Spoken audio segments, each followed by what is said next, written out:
안녕하세요. 주식 정리해드리는 주정남입니다. 오늘도 시장 정리 한번 해보고 개별 종목 보도록 할게요. 일단 다우 같은 경우에 좀 조정을 보여줬는데 S&P나 나스닥 필라델피아는 상승 마감을 해줬어요. 최신 발표된 이 물가지수의 영향이 높게 나왔죠. 계속 이어진 가운데 큰 하락이 나왔던 기술주 위주의 이 반등이 나타나면서 기술주의 비중이 높았던 나스닥 필라델피아 같은 경우에는 큰 폭의 반등이 나타나는 걸 확인을 할 수가 있습니다. S&P 같은 경우에도 기술주가 포함이 되어 있다 보니까 0.06%까지 상승 마감했다. 이렇게 보시면 될 것 같네요. 자, 그리고 국제유가 같은 경우에는 원유 수급 불균형 지속 전망 요게 나와가지고 81.59달러까지 0.31% 정도 상승 마감했고요. 채권 시장 같은 경우에 휴장했고 달러화는 강세, 금 가격 같은 경우에도 상승하고 마감하는 모습을 보여줬습니다. 이게 아침 기준으로 원달러가 1194.99달러까지 올라간 걸 확인을 했거든요. 대략 13.64원 정도 올라간 건데, 와, 이게 아침에 이걸 딱 보고서 느꼈던 게 뭐냐 하면은, 야, 이거 오늘 또 외국인 파는 건가 싶었는데, 다행스럽게도 현재 1178.5원까지 떨어져 주는 모습을 보여주면서, 아, 이 외국인의 매도세에 대한 부분은 한숨 덜었구나 라고 생각해 볼 수 있겠습니다. 아침에 이 원달러를 계속 보는 이유가 뭐냐면요. 원달러가 올라가면은 외국인들 입장에서는 환차손이라는 게 생깁니다. 그냥 숨만 쉬어도 1% 정도 막 떨어질 수도 있고 올라갈 수도 있다라는 거예요. 그래서 이제 거기에 대응하기 위한 외국인 매도세가 나타날 수 있으니까 그 부분은 꼭 체크를 하시면서 시장과 연동해서 보시는 게 좋을 것 같네요. 자, 그리고 뉴스가 나온 게 뭐가 있나 보면은 지금 한국이 폴란드 원전 수주전에 총력을 기한다라고 하고 있죠.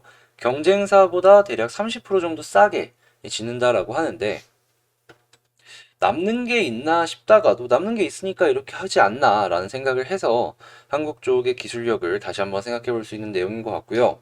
자, K조선 쪽이 한국조선해양 올 수주 목표 146%를 달성했다라는 걸 봐서는 이 조선 쪽은 확실하게 살아나고 있구나라는 걸 볼 수가 있겠습니다. 후판 가격도 어느 정도 안정이 되어 있고, 그리고 후판 가격 높은 걸 대비해가지고 재무제표 상에서 선손실 미리 쳐놓은 그러한 회사도 있었잖아요. 이제 나오는 이익들 같은 경우에는 전부 영업이익으로 연결될 가능성이 높기 때문에 이러한 뉴스가 나올 때마다 이 조선 쪽은 계속해서 지켜봐야 될 것 같다. 이거 말씀드리도록 하겠습니다. 자, 그리고 헝다 채권 지금 11월 얘기도 계속해서 나오고 있는데 하이라이트는 12월이에요. 12월에 큰 거 하나 남았으니까 이걸 과연 잘 넘어갈 수 있을지. 중국의 부동산의 그래프가 꺾이고 있다라는 얘기를 본격적으로 들려오기 시작하는데 이 헝다 12월 채권이 아예 박살이 나는 모습을 보여주게 된다면, 야, 이건 한국도 무시를 할 수가 없다라고 생각이 들어서 12월 헝다 채권 어떤 식으로 흘러갈지 보면 좋을 것 같고요. 오늘은 MSCI 반기 리뷰 날입니다. 이 편입 편출 여기 어떤 식으로 이제 얘기가 나올지 요거 보면 될 것 같고요. 그리고 이제 폴더블 흥행에도 삼성 중소형 이 OLED 추가 투자는 이게 별로 생각이 없다라는 얘기가 나오고 있어요.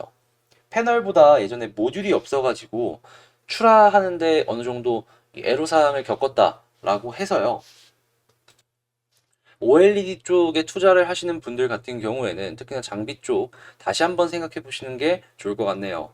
그러면 이제 여러분들 이렇게 말씀하실 수 있죠. 아니 애플에 공급할 거는 그 양 많지 않냐? 그러면은 오히려 OLED 장비나 이런 쪽 이제 공장을 증설하고 이런 것도 생각해 봐야 되는 거 아니냐라고 하는데 지금 얘기를 좀 들어보니까 애플에 공급할 물량은 일시적이기 때문에 추가 투자를 하는데 필요성이 많이 떨어진다라고 해요.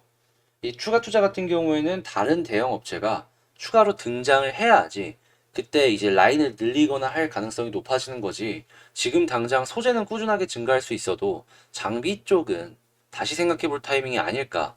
그럼 이제 폴더블 생각하면은 장비 쪽보다는 오히려 모듈 쪽을 주의 깊게 봐야겠죠. 그래서 이제 모듈 관련주들 쭉 한번 보시자. 이렇게 말씀드리겠습니다.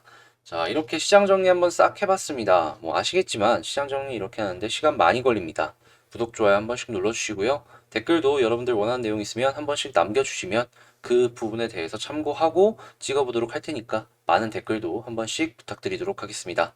자, 그러면 개별 종목 한번 보도록 할게요. 제가 이번에 가지고 온 종목은 두산중공업입니다. 일단 두산중공업 호재 뉴스가 하나 나온 게 있어가지고 요거 한번 파악하고 그리고 나서 수급이랑 차트 보도록 할게요.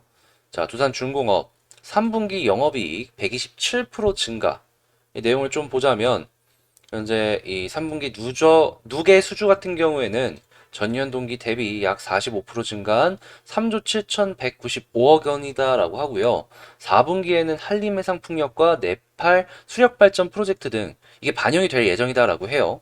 근데 이게 아직 반영이 되기 전인 이번에 3분기의 실적이 이렇게 나왔다라고 합니다.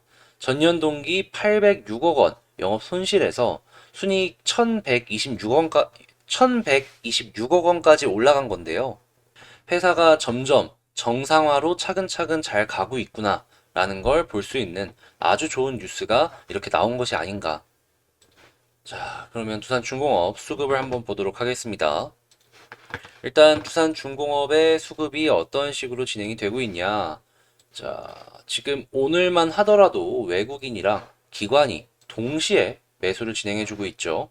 아주 오랜만에 좋은 시그널이 이렇게 계속해서 요 음봉에 이어서 오늘 나와주고 있다라고 생각을 하는데, 제가 요 수급을 보면서 말씀을 드렸죠. 저는 솔직히 이거 다음날 올라갈 줄 알았다고. 근데 이렇게 떨어져 갖고 좀 아쉽다고. 그런데도 저는 추가적으로 더 봐도 괜찮을 것 같다. 빠른 시일 내에 상승할 가능성이 높아질 것 같다라고 말씀을 드렸는데, 오늘 반등을 해주고 있죠.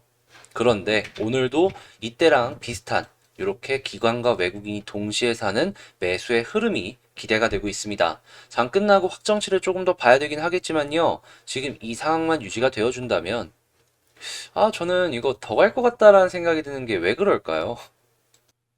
두산중공업 같은 경우에 굳이 지금 팔 필요도 없어 보이고 모양도 너무 이뻐 보이는데요. 자, 이거 11선 한번 볼게요. 그동안 이제 11선을 계속 타고 흘러가 주는 그런 모습이었잖아요. 오늘의 회복으로 11선 회복 완벽하게 됐다라는 거예요. 21선도 한번 찍어줬기 때문에 21선에 대한 신뢰도도 한번 늘어난 상황이고, 11선 지지는 한 번만 이탈을 한 상황이기 때문에 이 상승 추세를 유지할 가능성도 지금 높아진 상황이고 말이죠. 그냥 좋습니다.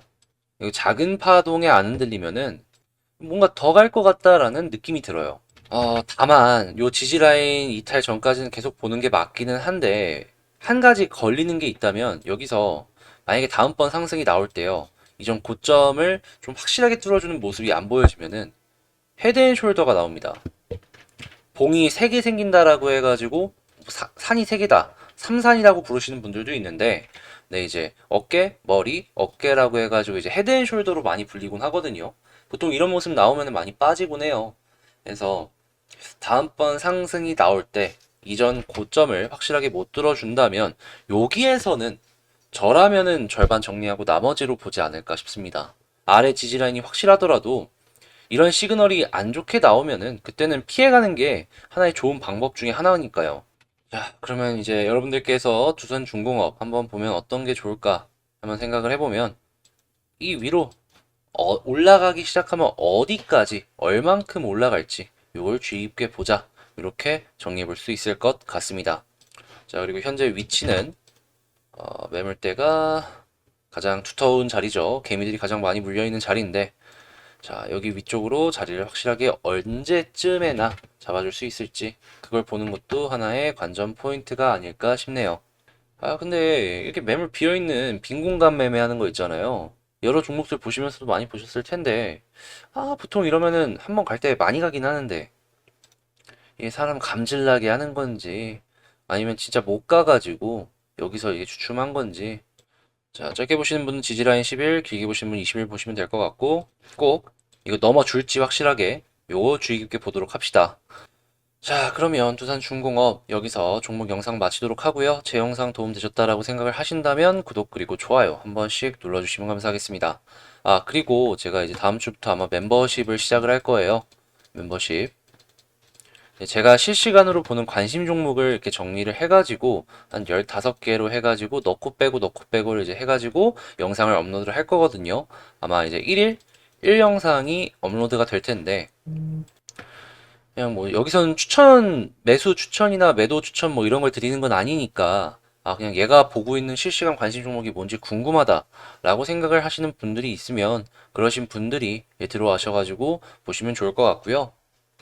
저도 이제 여러분들 도움 되셨으면 하는 바람에서 작게 작게 시작을 하는 거니까 많은 관심 가져주셨으면 감사하겠습니다.